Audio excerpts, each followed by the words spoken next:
The Insect Crisis by Oliver Milman. Guys, the newest book just dropped, and this book is generating a lot of conversation right now. If you are into entomology, this book about the insect crisis is a recommended read. Let's share my thoughts in the newest episode of Let's Read Together. It's been a while since we've done a book review, haven't we? Let's play the intro. Intro!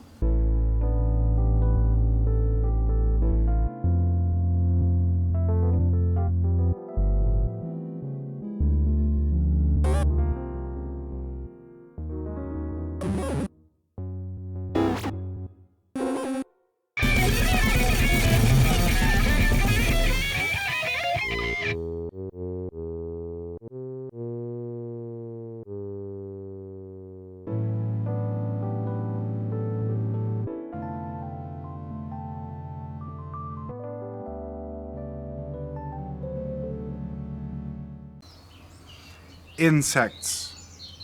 Insects are the most important animals for any terrestrial ecosystem. Guys, I'm going to use strong language, warning. But if insects disappear and decline, you and me are fucked. Yeah. And a lot of people don't realize this. Because, butterflies, they're so pretty. They're so nice, but who really cares, right? They don't have economical value, do they? And insects are annoying. Wasps ruin your picnic. Mosquitoes bite you and make you itchy. And they give you diseases. Insects are not very popular. Cockroaches and flies invade your homes. Bah. We don't like insects, do we? Boom! That's selfish. Have you realized how many animals in the environment alone rely on insects? Let's just name a few. Let's start with the ones that eat insects. The majority of amphibians, think about frogs, salamanders, yeah? They are insectivores. Okay, this is a generalization. The diet varies per species. There's always exceptions, but most of them, yeah, pretty rely heavily on insects in their diet. How about bats? Bats, yeah, those weird flying flappy thingies. And the only mammals that can fly, as far as I'm aware, yeah. Most of their diet consists of insects. Think about stuff like moths and beetles. Without insects, we would lose species like them. But how about songbirds? You know, when birds are raising their chicks, especially, they need a lot of protein. And, of course, not every species of bird in the world eats insects. There's plenty of vegetarian birds who eat seeds and fruits, but plenty of them are not. So if insects alone disappeared, you would see less of most animals. If you think about it, we would see less birds, less reptiles, less amphibians, less fish. A lot of freshwater fish feed on aquatic insects and their aquatic larvae. Yeah, fish are affected too. I'm pretty sure a lot of rodents prey on small invertebrates like insects. Then there's the more obvious examples. Something like an anteater obviously relies on insects. But there are so many animals that directly rely on them, but also indirectly. Indirectly. How about the animals that eat those animals? If songbirds decline, then birds of prey will decline. So if insects decline, there will be less songbirds and there will be less birds of prey. But how about herbivores? Huh? Something like a tapir, for example. They don't care about insects, do they? Well, tapirs like to eat fruit. And fruit is often grown by flowering trees. And guess who trees are pollinated by? Most of the time, not always, most of the time it is insects. Boom! More facts. Let's go to plants, because we're starting to talk about plants. So there are flowering plants and plants who don't flower, and we're not going to talk about the plants who don't flower, but we're talking about angiosperms. Angiosperms is a fancy word for the group of plants that evolved, flowers. They're called flowering plants. They are the majority of plants in our landscape. About, I think, 85% of all plant species are angiosperms. And of that 85%, I think about 90%, yeah, so the majority of the majority, 90% of 85% of all plant species relies on insects for pollination. Yeah, that includes your food. That includes stuff like apples, almonds. I mean, you can name it. There's so many fruits. I mean, strawberries. I have to think because I don't want to pick an example of one that isn't pollinated by insects, but I'm pretty sure the majority of fruits and a lot of vegetables that you eat.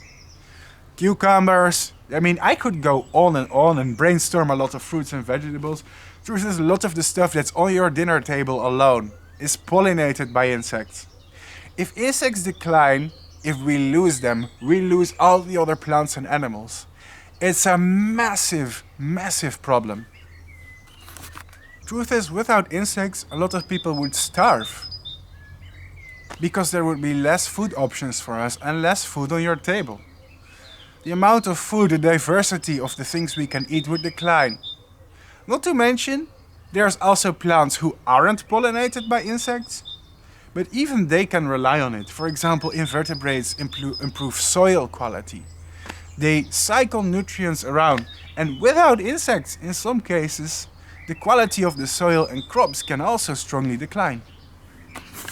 And the sad, sad truth is most people aren't thinking about it. They aren't. And it's atrocious, it's horrible. I've known this since I was young. There is a crisis going on. The insect crisis. And a funny thing is, insects are massively declining. I think there's over 1 million species known to science. But scientists think there can be up to 10 million insects. That means there are 9 million that we haven't even discovered or described. Yeah. And the strange thing is, let me throw you some numbers. About 40%, yeah, 40%, that's slightly less than half of all species of insects, are declining. Declining. 40% of 1 million species. And the thing is, we don't even have data on a lot of them. It could be more. A lot of species are so understudied, they are data deficient. Just look at my videos where I study insects in the rainforest in Brazil. Every day I find strange species of which we don't have any information or data. The problem is probably even bigger than we know. In fact, in some countries, especially heavily developed for first world nations, think about Europe, Northern Europe, or parts of the United States.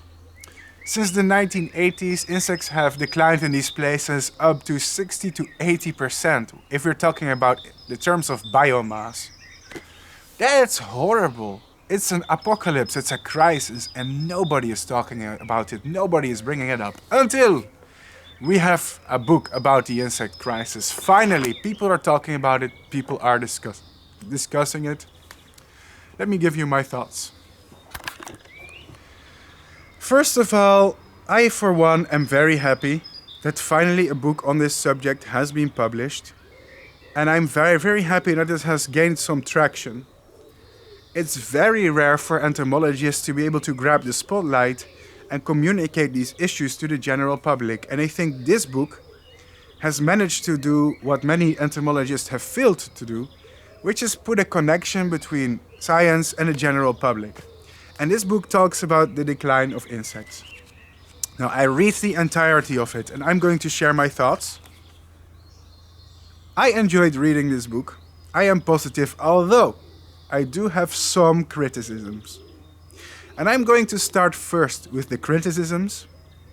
Now, guys, I want to say I'm optimistic about this book. I recommend everybody to read it. So, I think my review is going to be a positive review. But criticisms, nothing is perfect, need to be addressed. First of all, it was very obvious to me that I think this book is written by somebody who feels like a journalist, who when he started writing he was ignorant of the subject, but he did a lot of research and he started exploring the topic, right? Like he's like a journalist on a mission. A journalist discovering entomology. And that's a good thing, but it also comes with some downsides because I think the author, Oliver Milman, he does make a few mistakes, yeah? Just to name some examples, and remember on one page, the book was talking about flies and how important flies are, and the fact that flies are also important pollinators for the environment. But then suddenly, he brings up stoneflies. It's a minor mistake, but it is a mistake. Stoneflies and actual flies, Diptera, are in two completely different orders. They're completely different animals. It doesn't really... And the thing is, I found a lot of kind of these small mistakes like this in the book. For example, on one page it mentions that butterflies have eyes on their penis and eyes on their genitals. Yeah, I know, this is a weird thing to bring up, but that's what it said. And the thing is, butterflies and moths have light-sensitive cells on their genitals so that when they are mating, they can find the correct angle, right? And they do this based on light. But to say that they have eyes and they have an eyes on their penis, that's a bit sensationalist, trying to make it more sensational and funny than it really is. So, but I am nitpicking, to be honest, and that's a good thing, because it means that my main criticisms with this book are not big issues. They are not fundamental issues with the book that sabotage or undermine its quality. It was an enjoyable read, and most of the things that I see in here are backed by science, and most of the statistics and data are accurate, but the truth is not all of it is. So if you are an entomology student and you think you want something on your level, something really scientific, read this book. You will learn from it. It has scientific sources, but do take everything with a grain of salt. Question some of the things that you read, because it does contain mistakes, scientific mistakes. And those are just two examples from the top of my mind that I could remember. But I remember reading this book, and sometimes when I was reading, I was like, huh? That's not correct. This is not true. And I looked it up online, and turns out sometimes it was a mistake. So that's the first thing you have to remember. The book does have minor mistakes, and I think that's because the author is simply not an entomologist. And I think it's hard to write a book about entomology if you are not an entomologist, right? Anyway, now let's talk about the good things, the things that I liked. One thing that I like is that the book interviews a whole range of experts. So it's not just the author's word that you have to take for it. It's just like, oh, trust me, bro. No, the author has actually visited a few famous and well-known entomologists, interviewed them, talked about them, their experiences and their work. And he tells the story in an entertaining way that connects with the public. And that's a positive thing. I like that.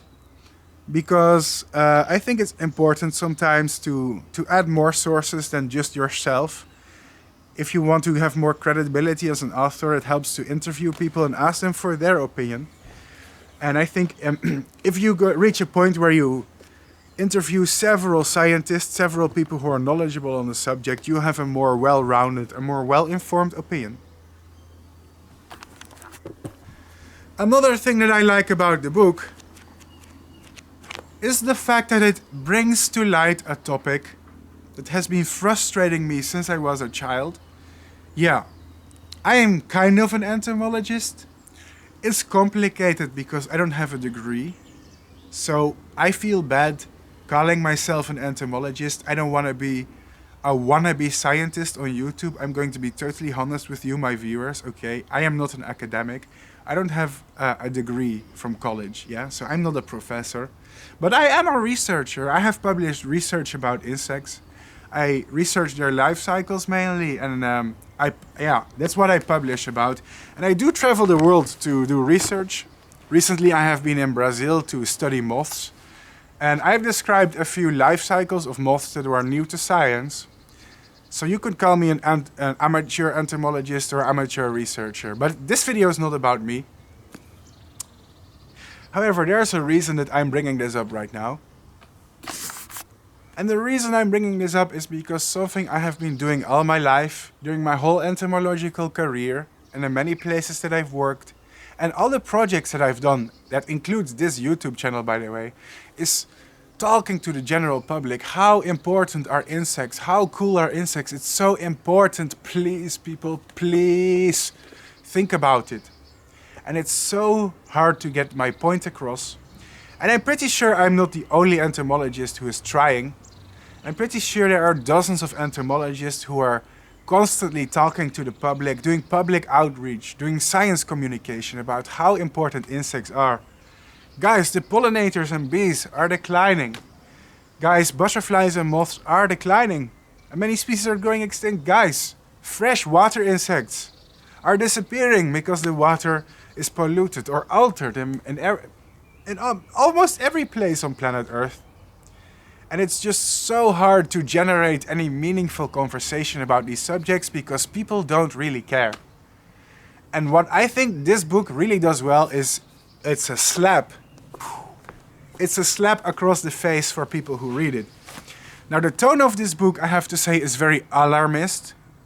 The book really emphasizes what an apocalypse it would be if insects disappeared, and it comes up with some doom scenarios. Like, I know in the first few chapters, like, I remember the book describes a world where there's no insects and how it would affect people, and there's almost no biodiversity, and there's more poverty and less food options. And a lot of people will read this and say, wow, okay, that's a bit extreme. If insects disappear, would it really be that bad? Would it really be an apocalypse for society? Well, I think the book is realist in acknowledging that if insects disappeared, our species probably wouldn't go extinct, but it would make life hell of a lot more difficult for us. It would exacerbate climate change issues. It would make our world a living nightmare in which people struggle to survive. And I like the alarmist tone of this book. I like it because it slaps people across the face. Wake up, wake up. This is a huge issue. Our house is burning. Nobody is doing something about it. And I think that's one of the positives that one of the things that I liked. And if people are reading this book, I hope that some people are reading and they'll have the sensation of like, wow, this is bad. I never realized it was this bad. We have to do something, guys. And I think this book does that well. I think the author seems to be an experienced writer. I know I criticized him a little bit in the beginning for some of the scientific inaccuracies. But the author has different talents, and his talent is definitely phrasing it in a way that connects with people, that really brings across the sense of urgency that there is to this issue. And that is important. And that's something that many scientists and entomologists have failed to do. So good job, the author has succeeded in a way that many people haven't succeeded. Another thing about it that I liked is that the book is accessible. The tone of it is friendly. You can give this book to one of your friends who knows nothing about insects. Give this book to a friend who doesn't care about insects, and they will be able to understand everything that the book is talking about. The tone is friendly and accessible, and that's good because that helps it, I guess, appeal to the general public. Because the target audience for this book is not us entomologists. The target audience is people who don't know about insects. It's there to inform them about an issue that they're ignorant about. And that's another one of its strengths. Now I do have to say, if you are an experienced entomologist, if you are somebody who knows all the science, there is a chance that you will already know many of the things that the book talks about. You'll already be aware. But let's be honest. Let's not be arrogant and be like, oh, I know everything. I'm an entomologist. I have nothing to learn from this book. I do think there are things that you can learn from this book, even if you are highly educated in entomology, just because of the broad range of topics that it covers. Anything from pollination to monarch butterflies to the value of insects and some of the services that they do for the environment. But also some funny moments where it interviews people, it interviews experts, and gives some insight in their opinion and some of their work and research. And I think these are things that even if you are an academic, you can still pick up, right? There's still new things for you to learn, and I think every entomologist also has something to learn from this book, even though the target audience is more people who are ignorant about insects. If you are not ignorant, if you're a scientist, you can still learn from this book. So that's what I like. It's a double layer. There is a shallow layer that explains the basics, and on top of that, there's a more complicated layer that comes up with some cool facts and information that you may not be aware of. Overall, I enjoyed reading this book. It's not a very big book. It's about 220 pages. So you can read this, man. Maybe, I don't know how fast you can read. You can, if you're an experienced reader, you can finish it in a day or two. Otherwise, you can finish it in a week if you put some time and effort into actually reading it.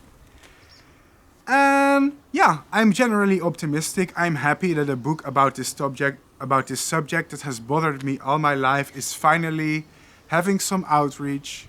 It's generating conversations about this issue. It's what we really, really needed right now. I'm optimistic. I felt a bit bad bringing up criticisms, but this is a book review and I need to be objective. And if you're a reviewer, you don't only mention the things that you like. Even if you like the book, there's always some criticisms. If I had to give another criticism, I think that sometimes, in some cases, I think the pacing is really fast, really rapid. It's like almost jumping from point A to point B in a few pages while it's throwing a lot of statistics at you.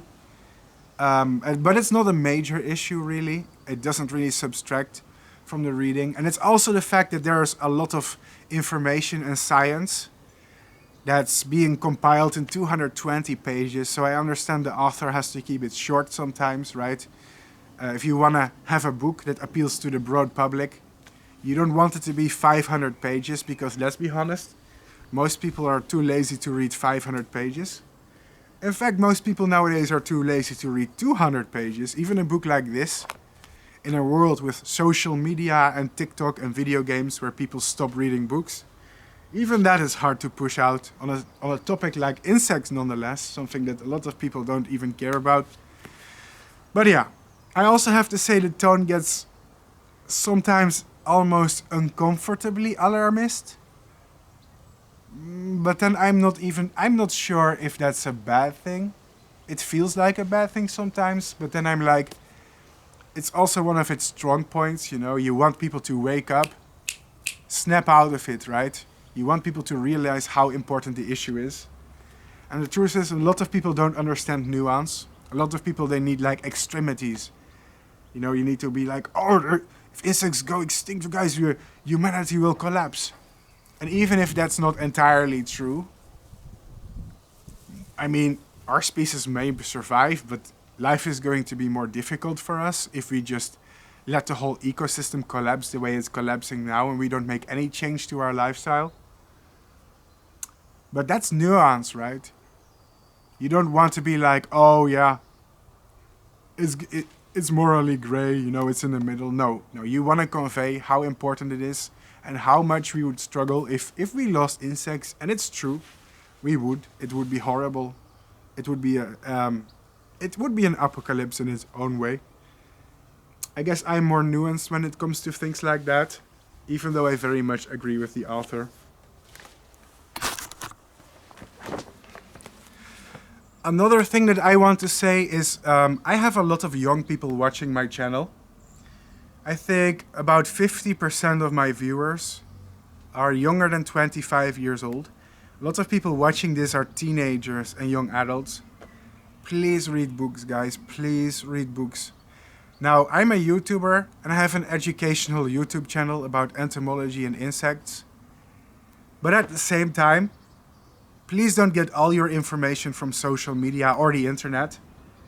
The truth is that if you read a book, you will remember much more information. Cognitively, reading Wikipedia or a website is completely different than actually sitting down with no distractions and reading a book. I think the internet is not a substitute for books. And sadly, there is right now a young generation interested in the environment, interested in insects. All of them are be like, oh, when I grow up, I want to be an insect expert. And I'm going to learn everything about them. And they're going to go online, they're going to go on TikTok, they're going to go on YouTube. Maybe they'll even find some cool websites. Nothing wrong with websites, nothing wrong with the internet, nothing wrong with YouTube, but don't use it as a substitute for books. Because I think reading, a physical book, I don't think there is anything that can compete with that. I don't think there is a substitute for that. And I think if you want to be educated in a subject, you have to read books. Also, entomology is an outdated field in the sense that a lot of entomologists are old. It's not very popular with young people. And to be honest, the science of entomology is lagging behind. Like, it hasn't even caught up with the internet yet. There's a lot of information in books and in publications about insects that nobody has uploaded on the internet. I mean, there's hundreds of years worth of books and literature that you can use to learn about insects. But even though the internet is widely used for at least since the 2000s, since the year 2000, internet usage became mainstream, but entomology hasn't caught up yet. Good websites about insects exist, but they are very scarce, sadly. So stick to books, guys. Read. This was Bart Coppens with another book review, The Insect Crisis. I recommend it. Read it, guys. See you in the next episode.